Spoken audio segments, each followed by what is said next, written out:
after the conduct of election, results will follow logically and immediately. But now that this is occurring, I think that perhaps that may be something that we'll have to look at. But again, once you start legislating for that, you will be envisaging, I think it's a good idea. The possibility that, moving forward in the future, we'll still continue to have this elongation and all that, which is an anomaly, really.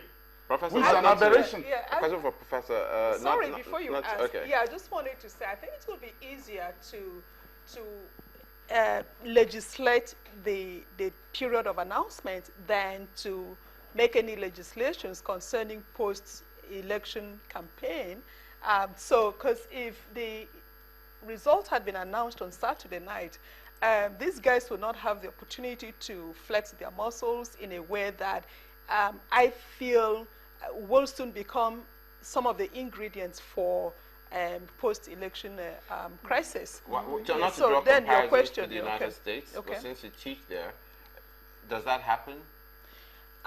Well, in my experience, the results come out during the night. I mean, by the time you go to bed, you are popping your champagne or mourning your loss or whatever at the end of the day. So you don't even have the moment where you wake up the following day and you start saying, well, we are sure the other party will be shocked or we are certain of this, because by the time you wake up the following morning, it's all over. So it's at that point, it's for you to either, again, celebrate it or mourn it, go back and, regroup.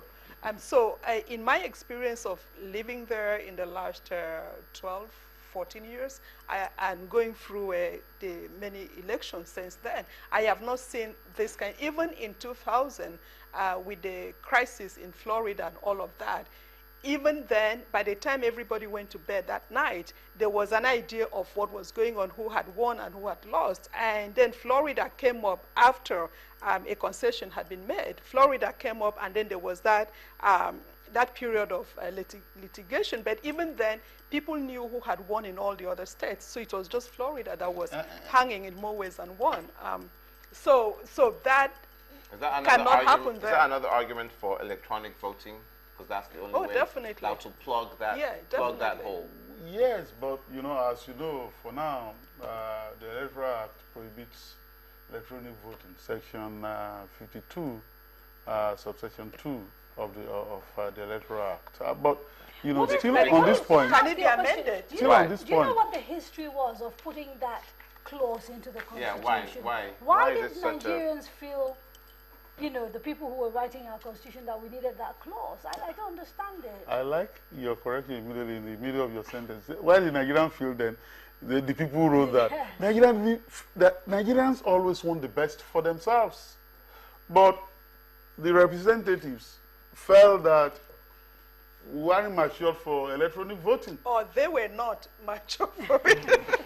But the other issue is that just as we've had this controversy with card reader, why electronic voting was not supported was because the tradition before now had been manipulation of election, allocation of result, rather than result being earned by candidates, And so it was not convenient for the political parties, and I'm not going to differentiate, amongst them, to then say, let's have electronic voting. Because once you have that, then that will checkmate all these chicanery and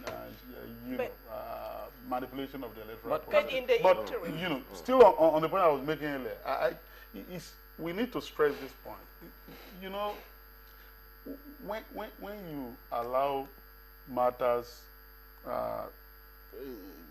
relating to release of results to drag like this, you make it possible, and this is very important, for mischief makers and persuaders of authorities to embark on the path of infamy, to intervene and interlope.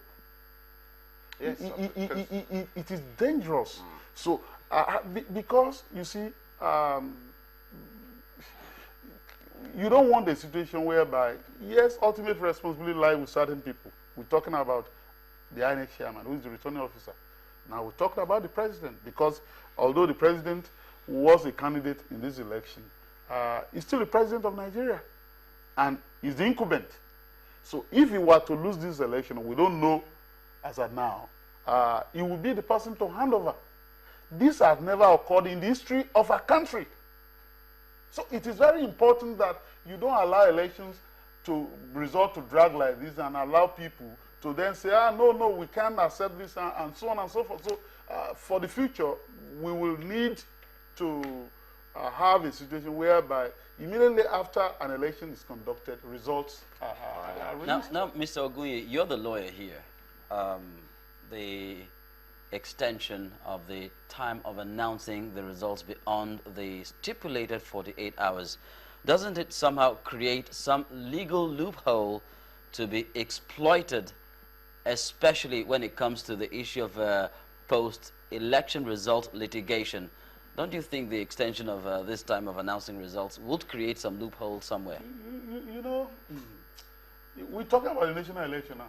Are you aware that there are elections that have been held in this country, senatorial, one in Ondo State, Ondo South, that for 3 months there are no results in this country? So, localize the election, not the entire country. So, by that standard, INEC has even tried. I'm telling you, so we have anomalies and distortions in the system. And so, even with the most creative legal mind, if you are to legislate on everything that happens in this country, maybe the law will be so verbose, so huge. Because just as you are legislating against a mischief, another mischief is occurring, so you got to legislate, and so on and so forth. So it's really, really very disconcerting. But as I've said, rather than, for example, the self-imposed hours, I am not aware, for example, that the Electoral Act or the Constitution has said that once you conduct an election, you must release the result within 48 hours, right? So, but INEC has said election will be ready in 48 hours. So to the best of their ability, they will try to make it ready in 48 hours. And the question I'm going to ask is... Yes, but my colleague, before INEC will say to the best of their ability, I presume that they knew what their ability was. So it's not an excuse to bandy a caveat and say to the best, and then give, it's open-ended to the best of my ability, so you can do it in 1 month. That's why we're stressing it, that it needed to have been communicated to Nigerians as to the reason why that did not happen. For instance, the practical question of the results that have not come in yet, where are they? If they come in this time of the morning or 4 a.m., where do they lie? The INEC commissioner, can that person be influenced between the time the results are with him and is, going over to the announcement center? Those examples are what gives rise to suspicion on the part of people who are saying, okay, yes, there's room for suspicion to grow because of the time lag. The poor people in Bauchi who defied a curfew yesterday to stay and watch, their collation center to make sure that elections, the collation was done properly and was not manipulated. You're basically forcing them to spend another night out of their house. And of course, Bauchi, we had the tragedy of a young man that was shot earlier today in front of that INEC collation center. And people had to keep calling for calm, that, don't provoke anybody and all that. And I'm just saying, under those sort of circumstances, again, INEC does have a responsibility to be speedy in the way it sort of collates elections and distribute them. And it's like, not to flog a dead horse, we've talked and talked and talked about it. And I guess it's too late now because, they've gone to bed. But that should have been the ideal. And I guess going forward, these are the sort of considerations we expect from an umpire of an election that looks set to be very keenly contested, and therefore is of a lot of interest to the majority of, dare I say, not just Nigerians, but the rest of the world. I have a question. Okay, so the Electoral Act says something that forbids electronic voting, right? Yes, yes. Okay. Specifically prohibits it. Okay, prohibits it.